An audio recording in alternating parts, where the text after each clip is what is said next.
Zarathek pressa sa main à 4 doigts contre la paroi métallique froide du vaisseau. Le murmure des étoiles se fit de nouveau entendre, et des étincelles jaillirent du panneau de commande près de sa tête. Elle se baissa et se couvrit les yeux, grands et sombres. Le vaisseau était en train de mourir, et elle était seule. 3 heures plus tôt, son équipage avait fui.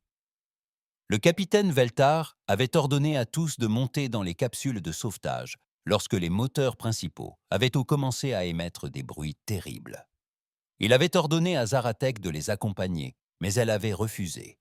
Il fallait absolument que quelqu'un tente de réparer le vaisseau. Il fallait absolument que quelqu'un tente de sauver toutes les données de recherche des 2 dernières années. À présent, elle regrettait de ne pas avoir écouté le capitaine. Le vaisseau dérivait dans la zone la plus dangereuse de l'espace connu de tous. Le Conseil galactique l'appelait le secteur du vide. Tous les voyageurs de l'espace de la galaxie connaissaient ces histoires. Des vaisseaux s'aventuraient dans cette zone et n'en revenaient jamais. Les rares équipages qui revenaient racontaient d'étranges phénomènes. Ils parlaient de voix dans les murs et de machines qui s'arrêtaient de fonctionner sans raison apparente. La plupart d'entre eux sombraient dans la folie. Zarathek était une Valtari, et son peuple était réputé pour son ingéniosité en matière de machines. Mais même les ingénieurs Valtari les plus brillants évitaient cet endroit. Le secteur du vide était interdit depuis 300 ans. Aucune route commerciale ne le traversait. Aucune patrouille militaire ne s'y aventurait. C'était un espace vide où se produisaient des choses terribles. Elle consulta le niveau d'air sur son appareil au poignet. 6 heures d'autonomie restantes, peut-être 7 si elle restait parfaitement immobile. Le système de survie, comme tout le reste, était en train de lâcher. L'alimentation de secours ne tiendrait plus longtemps. Zarathek rampa dans l'étroit couloir jusqu'à la salle de communication. La plupart des écrans étaient éteints, mais elle aperçut une petite lumière verte encore allumée. Le système de balise de détresse fonctionnait encore, de justesse. Elle avait étudié ce type d'appareil à l'école, mais elle n'avait jamais essayé d'en réparer un aussi endommagé. Ses petites mains étaient nées agiles. Elle retirait les morceaux cassés et connectait des fils qui n'auraient pas dû l'être. Elle utilisa des pièces d'un chauffe-plat pour amplifier le signal. Ce n'était pas la bonne méthode, mais c'était la seule qu'elle avait trouvée. Les Valtari étaient un peuple fier. Ils avaient construit certains des vaisseaux les plus avancés de la galaxie. Leur monde natal était réputé pour ses universités et ses centres de recherche. Mais tout ce savoir ne pouvait plus lui être d'aucun secours. Elle se trouvait à 47 années-lumière de la planète habitée la plus proche.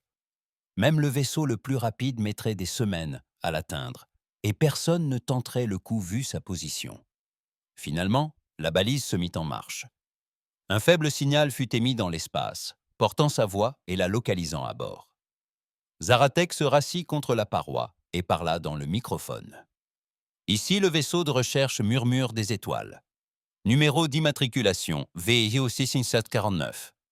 Je m'appelle Zarathek, ingénieur de 2e classe. Mon équipage a abandonné le vaisseau dans le secteur du vide. Le moteur principal est en panne. Le système de survie est défaillant. J'ai besoin d'aide. Elle s'arrêta et prit une profonde inspiration. L'air était vicié et irrespirable. Je sais que personne ne vient ici. Je connais les histoires de navires disparus. Mais si quelqu'un entend ce message, aidez-moi, je vous en prie.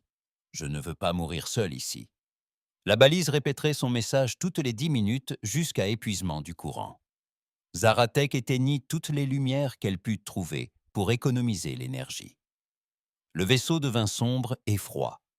Elle entendait d'étranges bruits dans les parois, mais elle se dit que c'était simplement le métal qui refroidissait. Elle pensa à sa famille, restée au pays. Ses parents étaient eux aussi ingénieurs. Ils lui avaient appris à ne jamais abandonner face à une machine en panne. À chaque problème, sa solution, disait toujours son père. Il suffisait d'être assez malin pour le trouver. Mais certains problèmes étaient trop vastes pour être résolus. Certains nécessitaient l'aide d'autrui. Zarathek ferma les yeux et tenta de se reposer. Le vaisseau continuait de trembler et d'émettre des bruits inquiétants. Par le petit hublot, elle pouvait voir les étoiles, mais elles lui paraissaient étranges. Elles semblaient bouger lorsqu'elle ne les regardait pas directement. Elle avait entendu parler de cela dans les vieilles histoires. Le secteur vide jouait des tours à l'esprit. Elle s'efforça de ne pas penser aux récits d'équipage devenus fous. Elle s'efforça de ne pas penser aux vaisseaux retrouvés vides, dérivant sans personne à bord. Les vaisseaux retrouvés vides, flottant sans personne à bord. Elle se concentra sur le son de sa respiration et le léger bourdonnement de la balise, qui diffusait son message dans l'obscurité. Le temps s'écoulait lentement. L'air se raréfiait. Zaratek vérifia de nouveau son appareil au poignet. 5 heures restantes. Elle repensa aux recherches qu'ils avaient maintes menées. Le Whisper of Stars étudiait d'anciens schémas de rayonnement à la limite du secteur du vide. Ils avaient découvert des choses intéressantes, mais rien de dangereux en apparence. Le capitaine avait pris soin de rester hors de la zone interdite.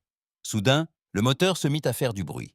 D'abord une légère vibration, puis des bruits plus forts, puis un grincement terrible qui sema la peur parmi tous les passagers. L'ingénieur en chef annonça qu'il s'agissait d'une défaillance en cascade du moteur quantique.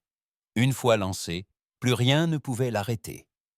Le vaisseau allait perdre de la puissance et dériver jusqu'à la défaillance de son système de survie. Le capitaine a fait le bon choix. Il a sauvé son équipage, mais Zaratek ne pouvait se résoudre à abandonner tout leur travail. 2 années de mesures et de découvertes minutieuses. Tout serait perdu si le vaisseau était abandonné. Il semblait désormais que les recherches seraient perdues de toute façon et qu'elle aussi allait mourir. La balise continuait d'émettre son message. Toutes les 10 minutes, sa voix s'élevait dans l'espace, implorant une aide qui ne viendrait jamais. Le secteur vide était trop dangereux. Aucun capitaine n'aurait risqué son vaisseau et son équipage pour sauver une ingénieure imprudente qui aurait dû partir quand elle en avait l'occasion. Zarathustra se leva et se dirigea vers la salle de contrôle principale. La plupart des écrans étaient éteints, mais elle pouvait encore lire les relevés des capteurs. Le vide s'étendait à perte de vue. Aucun vaisseau, aucune planète. Rien que des radiations et de la poussière. Assise dans le fauteuil du capitaine, elle contemplait les étranges étoiles. Son peuple croyait que, lorsqu'une personne mourait loin de chez elle, son esprit devait retrouver seul le chemin du retour. Elle espérait que ce ne fût pas vrai. Elle espérait que la mort serait comme un sommeil. Le vaisseau trembla de nouveau, plus violemment cette fois. Une canalisation avait éclaté quelque part, et elle entendit un sifflement d'air. Elle localisa la fuite et parvint à la colmater, mais cela lui coûta un temps et une énergie précieux. Il lui restait 4 heures d'air. Zaratek retourna à la salle de communication et vérifia la balise. Elle fonctionnait toujours, continuant d'émettre son message dans le vide.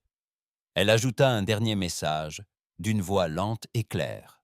« Si quelqu'un trouve ce vaisseau après ma disparition, dites à ma famille que j'ai tenté de sauver nos recherches.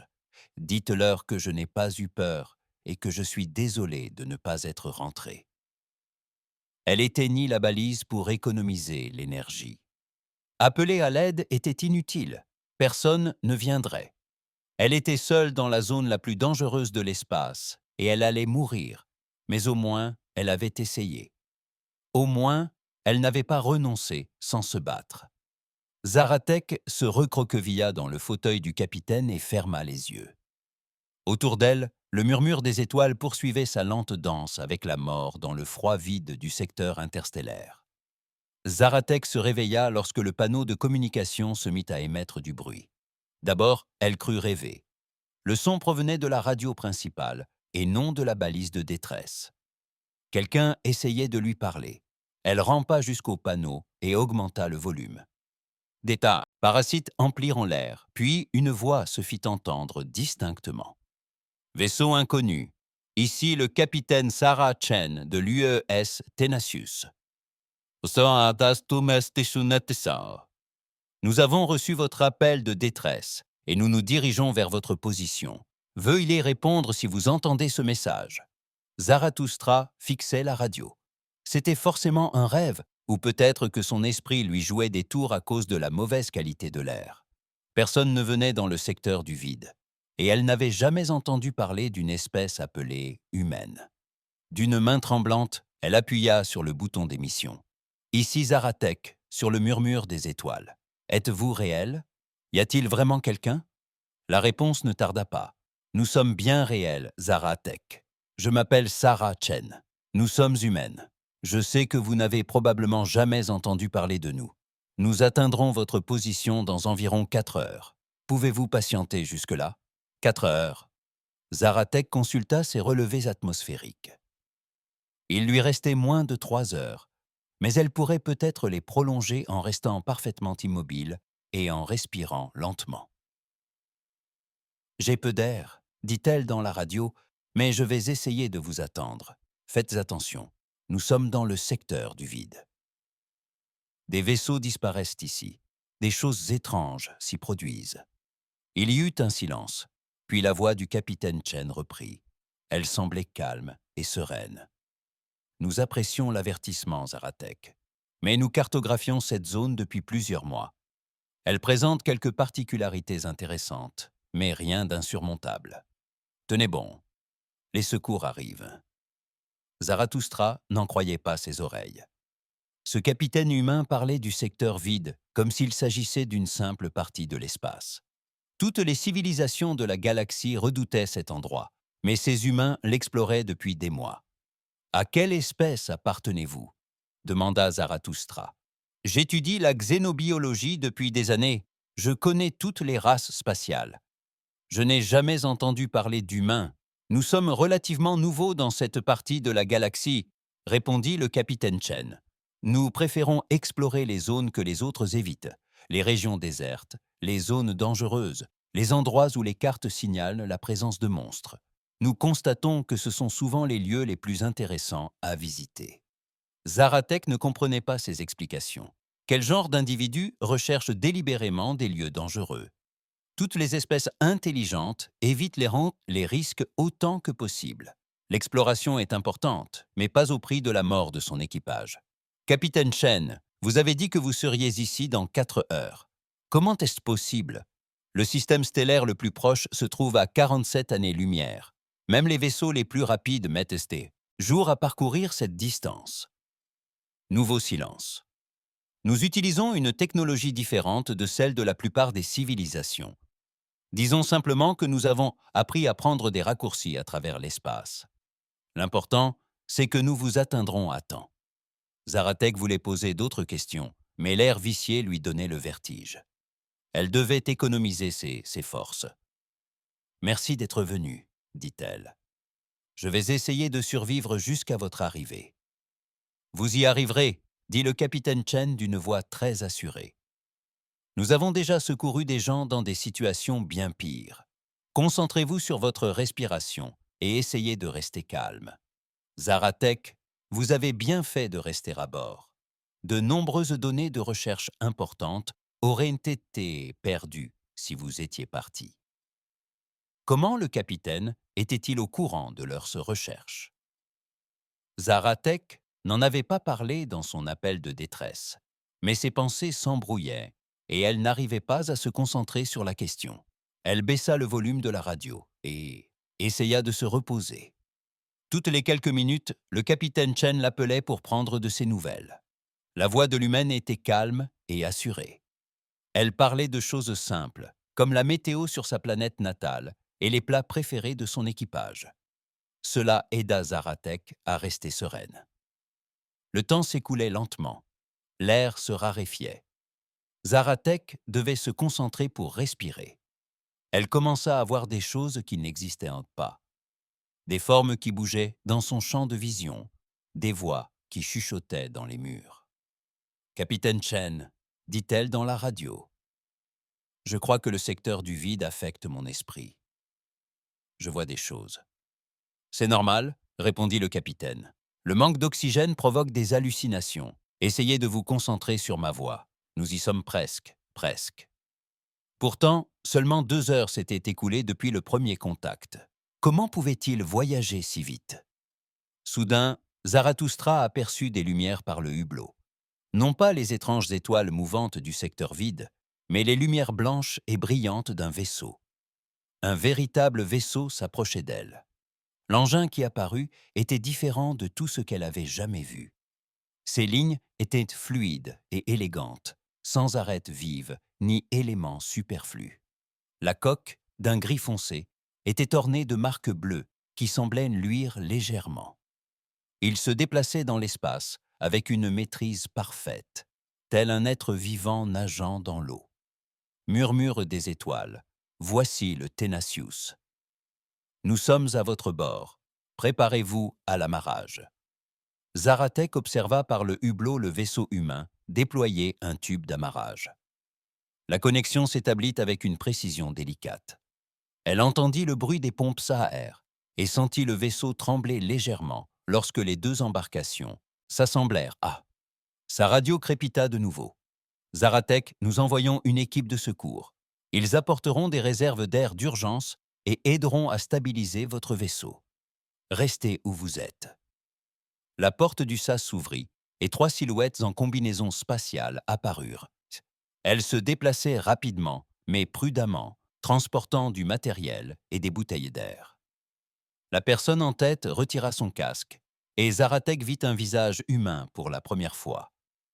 La femme avait les cheveux bruns courts et des yeux sombres d'une grande vivacité. Son teint était légèrement hâlé, et elle sourit en voyant Zaratek. Elle paraissait avenante et très compétente. « Bonjour Zaratek, je suis le commandant Rodriguez, ingénieur en chef du Tenacious. Commençons par aérer un peu, puis nous nous occuperons de votre vaisseau. » Les humains travaillèrent avec une rapidité et une habileté incroyables.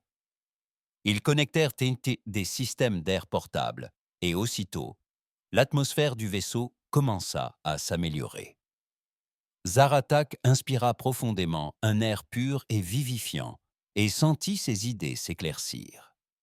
Pendant que le commandant Rodriguez s'occupait du système de survie, les deux autres humains examinaient le moteur défectueux. Ils communiquaient rapidement en termes techniques, mais utilisaient aussi des signes de la main et semblaient se comprendre parfaitement. « C'est une technologie intéressante », dit l'un d'eux à Zaratek. « L'ingénierie Valtari est très avancée. Nous pouvons réparer cela, mais cela prendra du temps. Souhaiteriez-vous monter à bord de notre vaisseau pendant que nous travaillons ?» Zaratek acquiesça. Elle était curieuse de voir à quoi ressemblait la technologie humaine, et elle était encore affaiblie par le fait d'avoir respiré si longtemps cet air vicié. Le commandant Rodriguez l'aida à traverser le tube d'amarrage et à monter à bord du Tenacious. Le vaisseau humain était chaleureux et confortable. Les couloirs étaient marrants plus larges que sur les vaisseaux Veltari, et tout était conçu pour être facile d'utilisation. « Bienvenue à bord », dit le commandant Rodriguez. « Le capitaine Chen attend de vous rencontrer officiellement. Elle est très intéressée par vos recherches. » Tandis qu'elle parcourait le vaisseau, Zaratek aperçut d'autres humains occupés à diverses tâches. Ils étaient tous différents, couleur de peau, taille, tresses du visage. Mais tous arboraient ce même regard alerte et confiant qu'elle avait vu chez le commandant Rodriguez. Ces humains lui avaient sauvé la vie en venant dans la zone la plus dangereuse de l'espace. Ils en parlaient comme si de rien n'était, et maintenant, il réparait son vaisseau avec des compétences qui semblaient presque impossibles. Qui étaient ces gens, et comment avaient-ils appris à faire des choses qu'aucune autre espèce ne pouvait faire? La capitaine Sarah Chen attendait dans la salle de réunion, principale du Tenacious.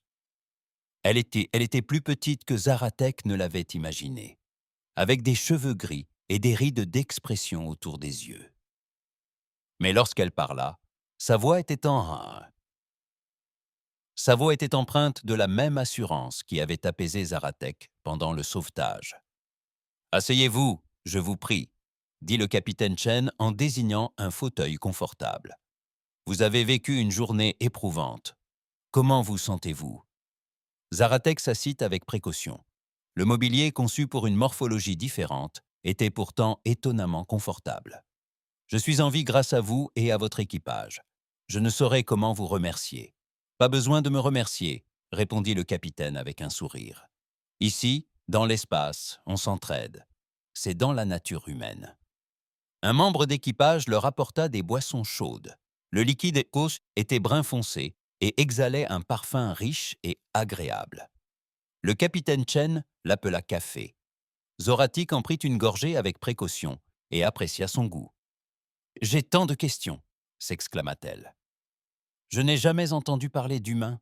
D'où venez-vous? Depuis combien de temps êtes-vous dans l'espace ?» Le capitaine Chen se laissa aller dans son fauteuil. « Nous venons d'une planète appelée Terre, à environ 200 années-lumière d'ici. Nous explorons l'espace depuis une centaine d'années, mais nous n'avons atteint cette partie de la galaxie qu'il y a 20 ans. Comment se fait-il qu'aucune autre espèce ne vous ait encore rencontré? Le Conseil galactique est au courant de toutes les civilisations spatiales.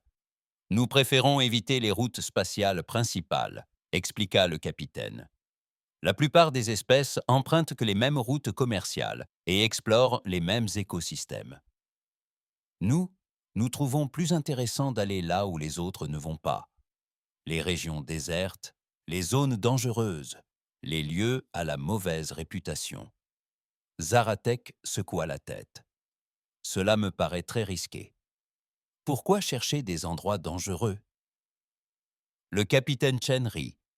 C'est vrai que cela peut paraître étrange, mais les humains ont toujours été des explorateurs. Sur notre planète natale, nous avons gravi les plus hautes montagnes et traversé les océans les plus profonds. Nous sommes allés dans des lieux où aucune autre créature ne pouvait survivre. L'exploration spatiale n'est que la suite logique. Mais le secteur vide, dit Zarathustra. Toutes les civilisations connaissent ces histoires. Des vaisseaux qui disparaissent, des équipages qui sombrent dans la folie. Comment cartographier cette zone en toute sécurité? Souhaitez-vous consulter nos cartes? Demanda le capitaine Chen. Elle toucha un panneau de commande et une image tridimensionnelle apparut au-dessus de la table. Elle montrait le secteur du vide spatial avec une grande précision, les itinéraires sûrs étant indiqués en bleu et les zones dangereuses en rouge.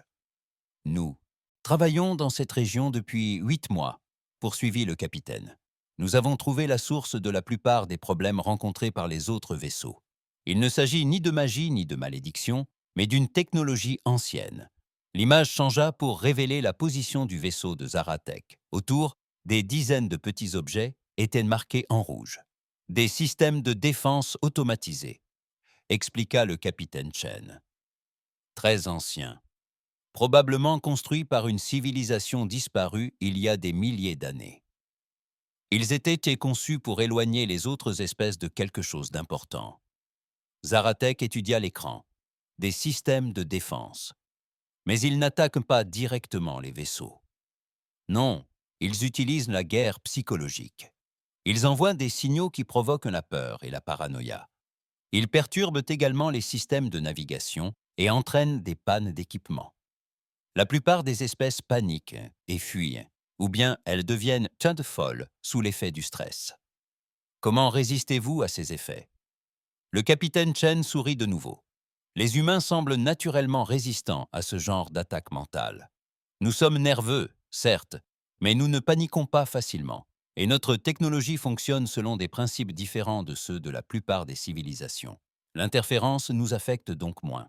La porte s'ouvrit et le commandant Rodriguez entra. « Capitaine, les réparations d'urgence sur le murmure des étoiles sont terminées. Le vaisseau est stable et les systèmes de survie fonctionnent normalement. » « Excellent travail !» dit le capitaine Chen. « Combien de temps faudra-t-il pour les réparations complètes ?»« Environ 6 heures pour remettre le moteur principal en marche.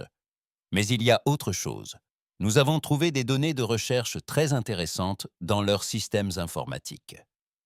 Avec votre permission, j'aimerais que notre équipe scientifique y jette un œil. » Zaratek était surpris. « Vous avez déjà pu accéder à nos systèmes de données. Le chiffrement Valtari est excellent, a déclaré le commandant Rodriguez. Mais nous avons de l'expérience avec de nombreuses technologies différentes. Nous n'avons rien lu sans autorisation. Nous venons de confirmer que les données sont intactes et très précieuses. » Le capitaine Chen regarda Zaratik. « Quel genre de recherche meniez-vous ?»« Cartographie des radiations, répondit Zaratik.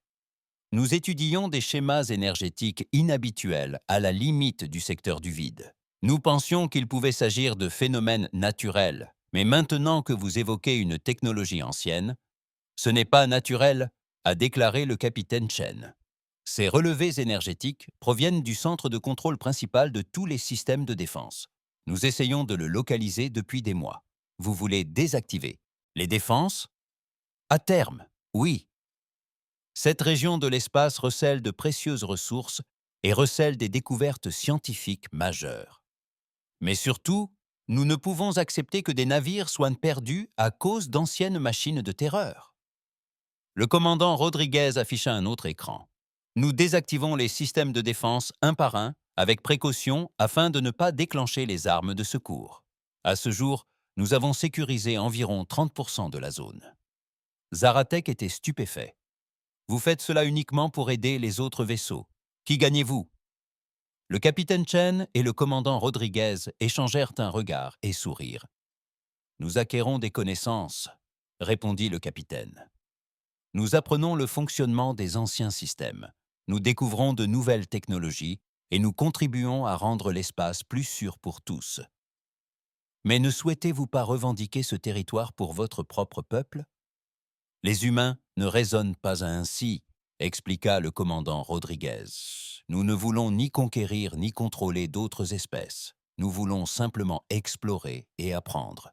Si en même temps, nous pouvons aider les autres, cela nous comble. Zaratek n'avait jamais rien entendu de pareil. Toutes les espèces qu'elle connaissait se disputaient les ressources et le territoire. Des guerres ont été menées pour le contrôle des ressources minières dans des zones stratégiques. Mais ces humains semblaient sincèrement désireux d'aider les autres, même des espèces qu'ils n'avaient jamais rencontrées auparavant. Il y a autre chose, dit le capitaine Chen. Nous aurions besoin d'un bon ingénieur qui comprenne à la fois notre technologie et nos systèmes de gouvernance. Quelqu'un qui pourrait nous aider à collaborer avec d'autres espèces lorsque nous serons prêts à établir un contact officiel. Vous voulez que je rejoigne votre équipage? Seulement si vous le souhaitez. Nous vous ramènerions d'abord chez vous, bien sûr. Mais si l'exploration et la découverte vous intéressent, nous pourrions vous offrir des opportunités que vous ne trouveriez jamais en travaillant pour le Conseil. Zaratek réfléchit. Toute sa vie avait été tracée pour elle. Terminer son diplôme d'ingénieur, travailler dans un institut de recherche, suivre le chemin sûr et prévisible, emprunté par tous les Valtari. Mais ces humains lui offraient quelque chose de différent. L'aventure, la découverte, la possibilité de résoudre des problèmes inédits. « Que penserait ma famille ?» demanda-t-elle. « Les Valtari ne quittent généralement pas leur système terrestre. »« Ce sera votre choix ?» dit doucement le capitaine Chen. « Nous ne vous demanderons jamais d'abandonner votre famille ni votre culture. Si vous nous rejoignez, vous serez toujours le bienvenu chez vous quand vous le souhaiterez. » ajouta le commandant Rodriguez. « Nous avons des membres d'équipage de différentes espèces, même s'ils sont peu nombreux. La plupart préfèrent la sécurité des civilisations établies, mais certains, comme vous, sont plus enclins à repousser les limites. » Zaratek jeta un coup d'œil autour de la pièce. Le vaisseau semblait vibrer d'énergie et d'un but précis. Tous ceux qu'elle avait rencontrés paraissaient heureux et enthousiastes à l'idée de leur travail. Ils n'exploraient pas seulement l'espace, ils l'amélioraient pour tous. « Puis-je y réfléchir ?» demanda-t-elle. « Bien sûr, » répondit le capitaine Chen. « Prenez tout le temps qu'il vous faut.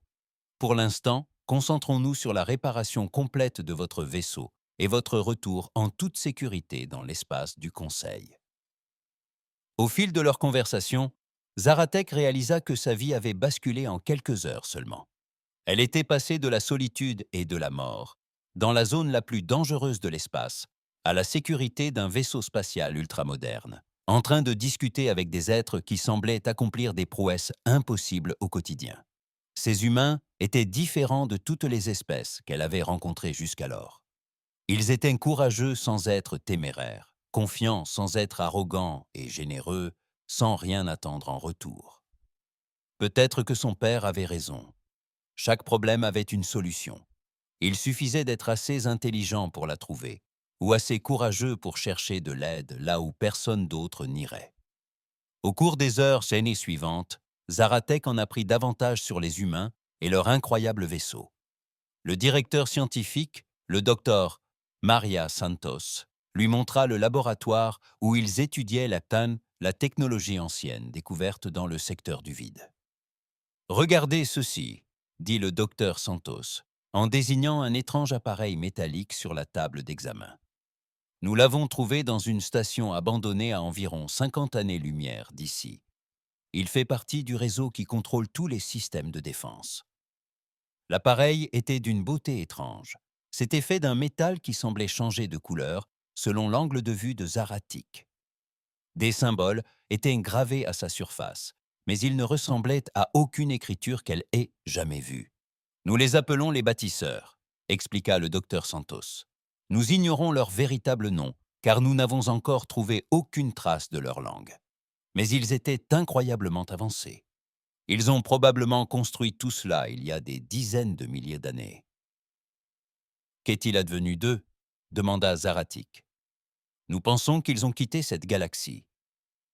Peut-être ont-ils évolué au-delà du besoin de corps physique. Ou peut-être sont-ils simplement partis explorer d'autres lieux. Mais ils ont laissé ces systèmes de défense actifs pour protéger quelque chose d'important. » Dr Santos conduisit Zaratek dans une autre pièce où un grand écran affichait l'intégralité du secteur du vide. Des points rouges indiquaient les systèmes de défense actifs, des points bleus ceux que les humains avaient désactivés sans danger, et des points jaunes les zones où ils avaient découvert de la technologie des bâtisseurs. Ce schéma suggère qu'ils protégeaient un site central, a déclaré le docteur Santos. Probablement leur principal centre de recherche, voire une ville. Nous pensons qu'il se situe ici. Elle a désigné une zone profonde au sein du secteur vide, où convergeaient de nombreuses lignes rouges. Avez-vous essayé de l'atteindre? Pas encore. Les défenses se renforcent à mesure qu'on se rapproche du centre. Il nous faut d'abord désactiver davantage de systèmes périphériques, ou trouver un moyen de communiquer avec l'ordinateur central.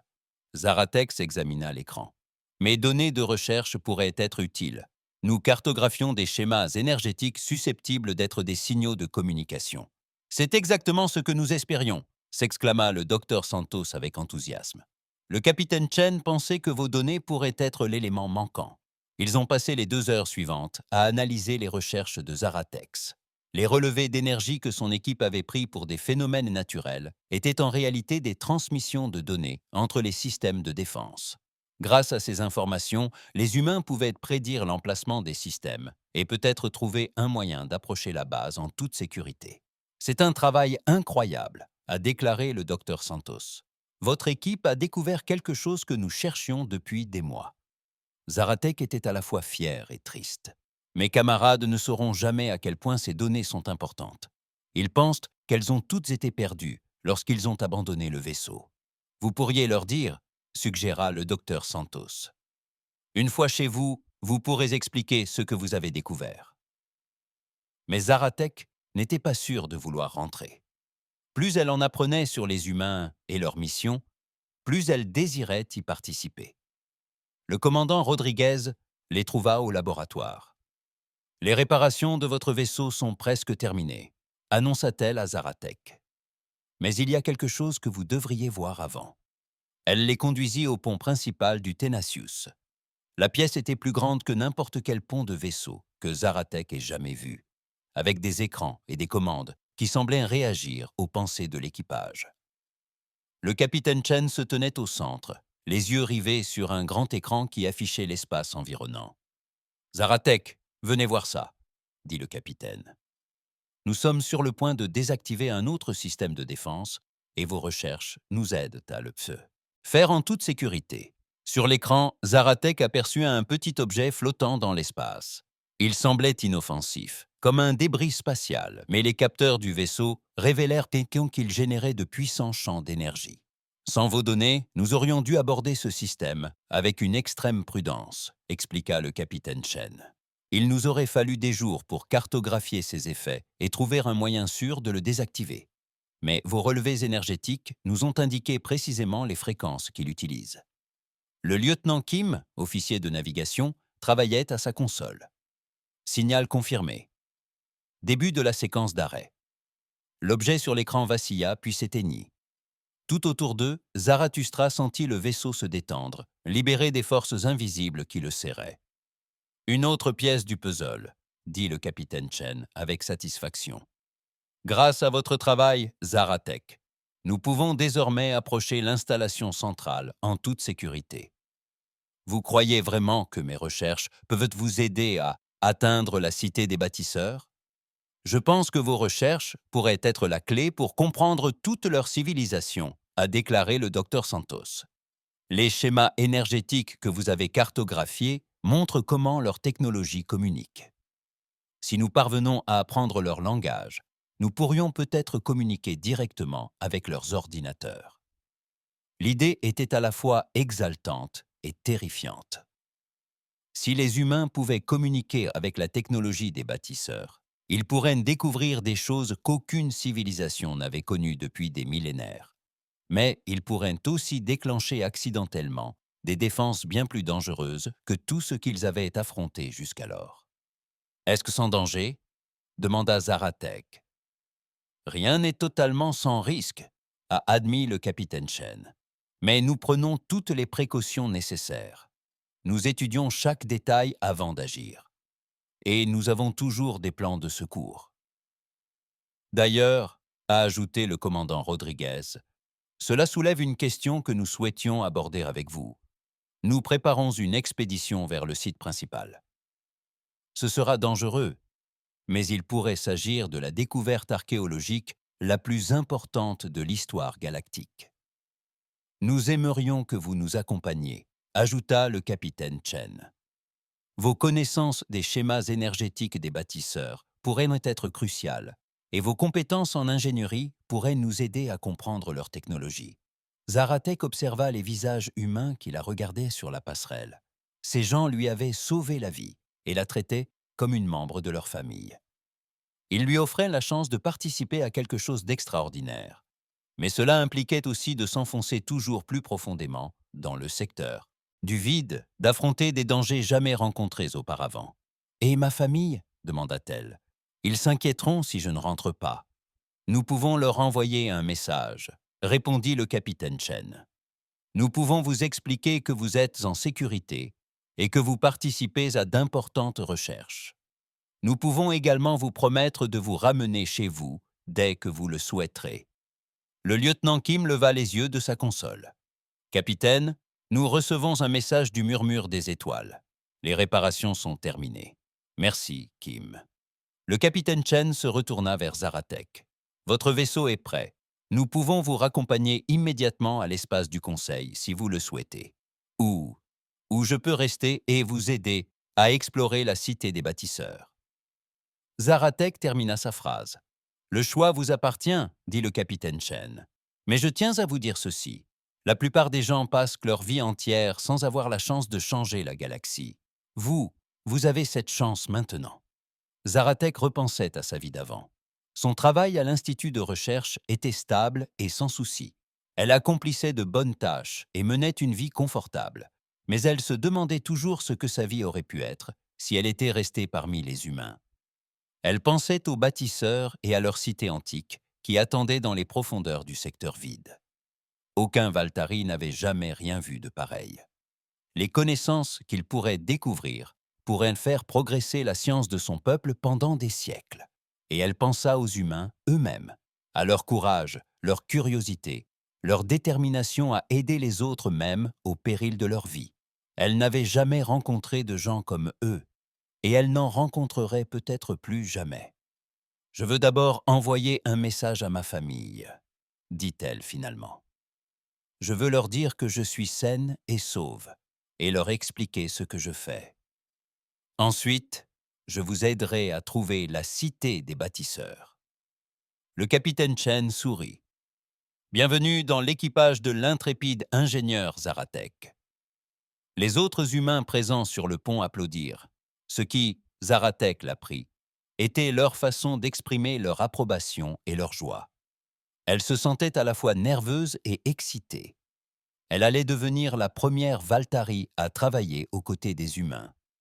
Elle allait explorer des lieux que personne n'avait vus depuis des millénaires et contribuer à rendre la galaxie plus sûre pour tous. Ce n'était pas la vie qu'elle avait imaginée, mais c'était celle qu'elle désirait. 3 semaines plus tard, Zaratek se tenait sur le pont du Thénasius, alors qu'ils approchaient du cœur du secteur du vide. Le voyage avait été au-delà de tout ce qu'elle avait pu concevoir. Chaque jour apportait son lot de découvertes sur la technologie des bâtisseurs et une meilleure compréhension du mode de vie de cette civilisation antique. Les humains lui avaient enseigné des choses qu'aucune université Valtari n'avait jamais envisagées. Ils lui avaient montré comment aborder les problèmes sous des angles totalement différents. Là où son peuple recherchait des solutions élégantes, et complexes, les humains trouvaient des réponses simples et directes, ce qui, d'une certaine manière, fonctionnait piate mieux. Voilà, dit doucement le capitaine Chen. Sur l'écran principal, une structure massive émergea des ténèbres de l'espace. Ce n'était ni une planète, ni une station spatiale. C'était quelque chose de totalement différent. La cité des bâtisseurs était un ensemble de formes géométriques qui semblaient flotter indépendamment les unes des autres, mais qui étaient en réalité reliées par des flux d'énergie. Des tours, des sphères et des pyramides s'entremêlaient en des figures si complexes qu'il était pénible de les contempler trop longtemps. Les analyses indiquent un diamètre d'environ 50 kilomètres, rapporta le lieutenant Kim. Aucun signe de vie, mais des niveaux d'énergie impressionnants. Toute la structure est encore active après des milliers d'années. Le docteur Santos se pencha en avant sur sa chaise. La source d'énergie doit être incroyable. Nous détectons des schémas énergétiques que nos instruments sont incapables de classifier. Zaratek contemplait la ville avec un mélange d'étonnement et de crainte. Ses recherches les avaient menées jusqu'ici, mais maintenant qu'ils y étaient, elle se demandait s'ils n'étaient pas en train de commettre une terrible erreur. Et si les bâtisseurs avaient que laissé leurs défenses activées pour une bonne raison? Et si cette ville recelait des choses trop dangereuses pour être découvertes? Avez-vous des doutes? Lui demanda doucement le capitaine Chen. Oui, admit Zaratak. Mais je pense que c'est normal. C'est sans doute la chose la plus dangereuse que quiconque ait jamais tentée. Sans doute, acquiesça le capitaine avec un sourire. Mais c'est aussi la plus importante. Si nous pouvons tirer des leçons des bâtisseurs, nous pourrions résoudre des problèmes qui tourmentent la galaxie depuis des siècles. La commandante Rodriguez lança depuis son poste. « Capitaine, nous recevons un signal de la cité. Il utilise les mêmes schémas énergétiques que ceux cartographiés par Zaratek. Pouvons-nous le déchiffrer? Nous y travaillons. L'ordinateur tente de faire correspondre les modèles aux langues connues. Quelques instants passèrent. Je crois qu'il s'agit d'un protocole de salutation. La ville nous demande de nous identifier. Le Dr Santos travaillait depuis des semaines sur le langage des constructeurs, en s'appuyant sur les recherches de Zaratek. « Je vais essayer de répondre, » dit-elle. Ses doigts parcoururent rapidement ses commandes, et un signal énergétique complexe fut émis vers la ville. La réponse fut immédiate. Les lumières de la ville s'intensifièrent et les mouvements de ses structures devinrent plus harmonieux. De nouveaux flux énergétiques circulèrent entre les différents quartiers. « Elle nous accueille !» s'exclama le docteur Santos avec enthousiasme.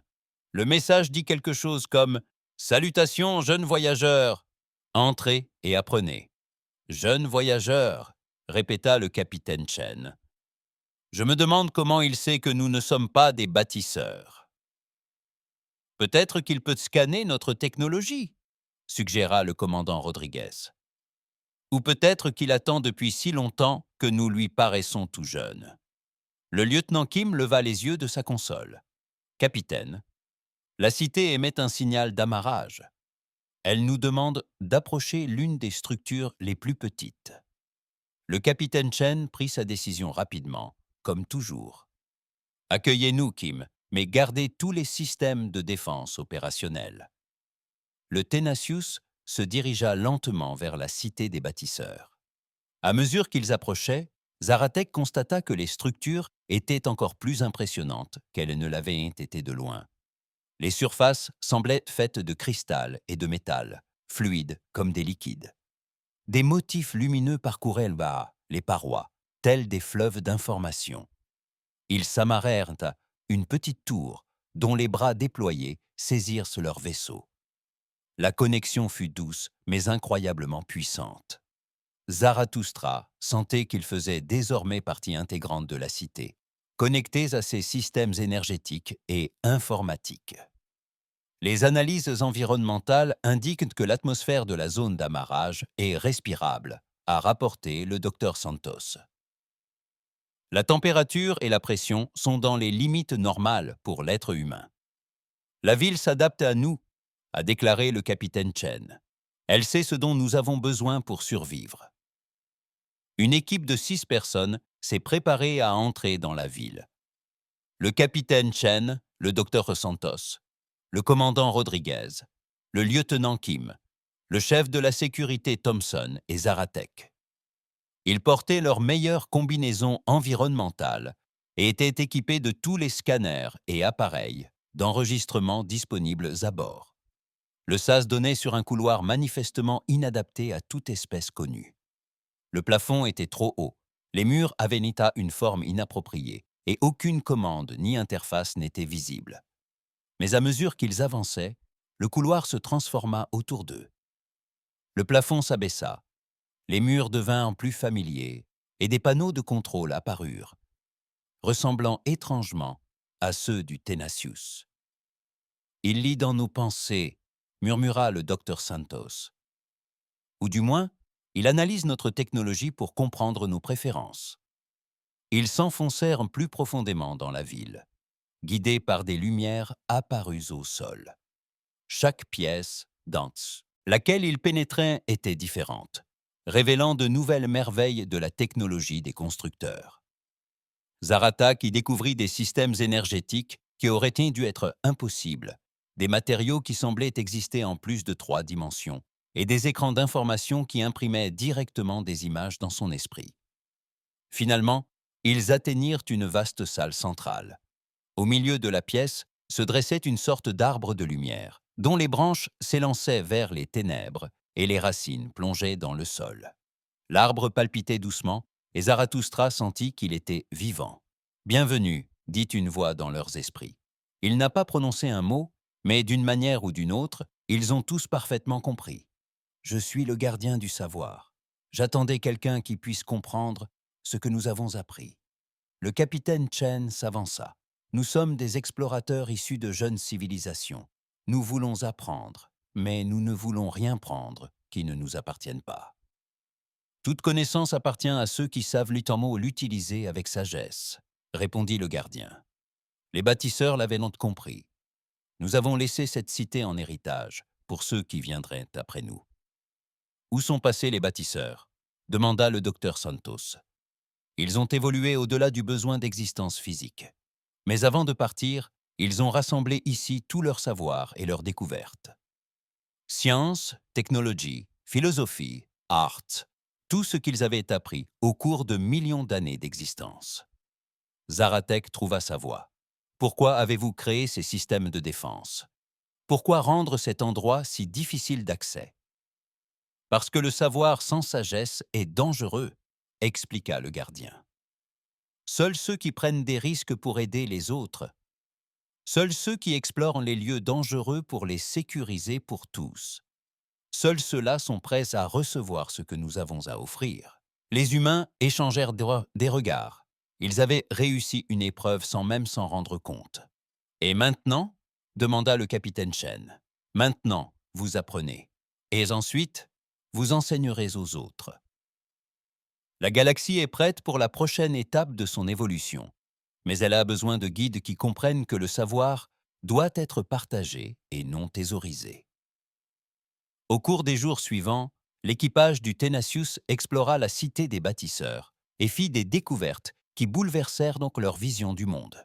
Ils ont découvert de nouvelles formes d'énergie, de nouvelles façons de voyager dans l'espace, de nouvelles technologies capables de résoudre des problèmes à l'échelle de la galaxie. Mais surtout, ils ont assimilé la philosophie des bâtisseurs. Le partage libre des connaissances renforce chacun.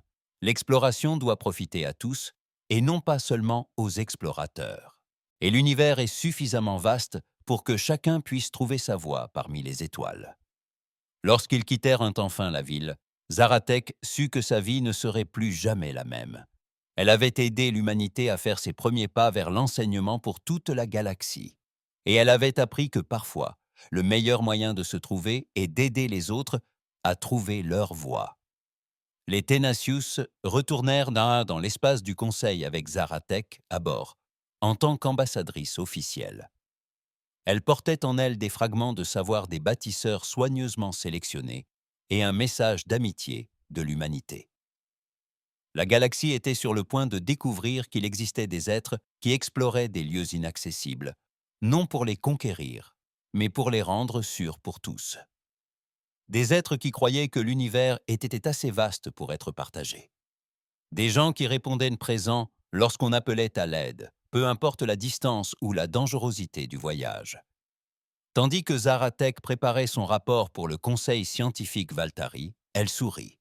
Son père avait raison. À chaque problème, sa solution. Il fallait parfois simplement avoir le courage de chercher de l'aide là où personne d'autre n'osait s'aventurer. Et parfois, si vous étiez très chanceux, l'aide qui arrivait changeait non seulement votre vie, mais la galaxie entière.